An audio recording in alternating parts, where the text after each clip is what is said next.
After obtaining this new equation equivalent to this given equation, cross-multiply the denominator on one side of the equation by the numerator on the other side and equate the cross products. So negative times quantity A minus B times quantity A plus B equals 1 times AB.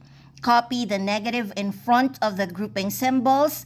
The product of these binomial factors is difference of two squares, which is a squared minus b squared. 1 times ab is ab.